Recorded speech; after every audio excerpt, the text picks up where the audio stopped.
All right, story time. Um, this is this was an important one. This is the first time I was really introduced to a very violent act for what by most people would probably be deemed a very faint display of disrespect. I'm at my permanent camp. It's early 2010. I've probably been in prison. I kid you not, 10 days at my permanent camp. To try to even explain and make you understand like the mind frame that I was in and the emotional state, what that felt like. It just is eerie to even think about it.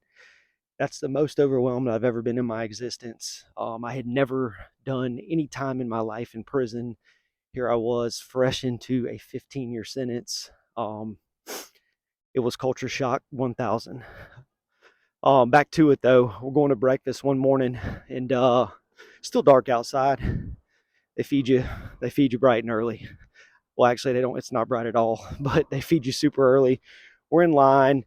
Now, what had happened, I had observed happening about 2 or 3 days in a row now, where two or three kids they call jits in prison. It's usually kids under 25 years old. They're referred to as jits.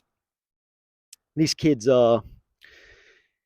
we have to line up. They're jumping the line because they want to get by their buddies or their gang brothers or whatnot. And there's a real old man, and when I say old, he's old in prison years. He was probably about 68, 69 years old.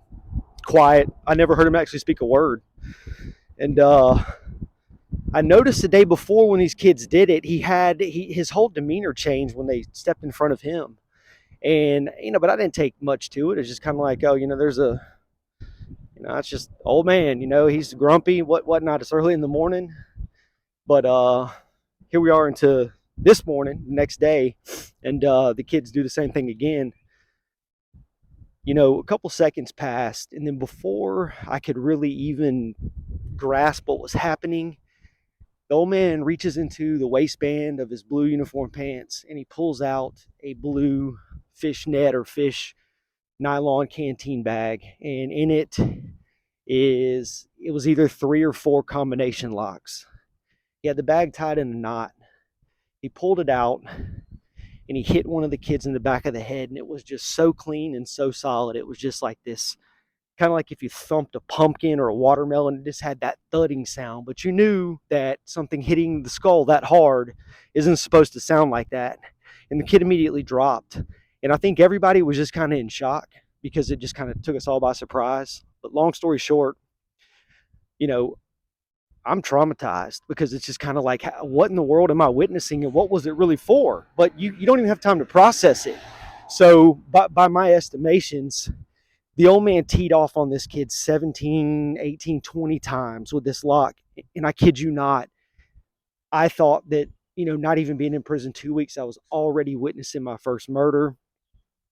Um, Later we were told that the kid was in a coma, but he was going to make it. And, come to think of it, life just took off from that point. I don't know if he made it or not. So, I mean, that literally could officially have been the first, murder that I did witness. But unbelievable. It was like the kid literally got beat to an inch away from death if it didn't take his life. And all he did was just step in front of somebody in line. Prison has a different set of standards.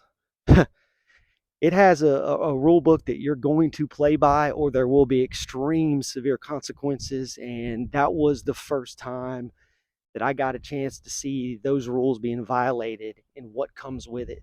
And I don't know. They say you witness particular moments of trauma in just very violent, hostile moments, and it sticks with you. And part of me, that's always been a part of me, man. It's hard to see. It's hard to see a human being really get beat to a pulp, and that's something I'll always remember. But yeah, you get out of line, consequences.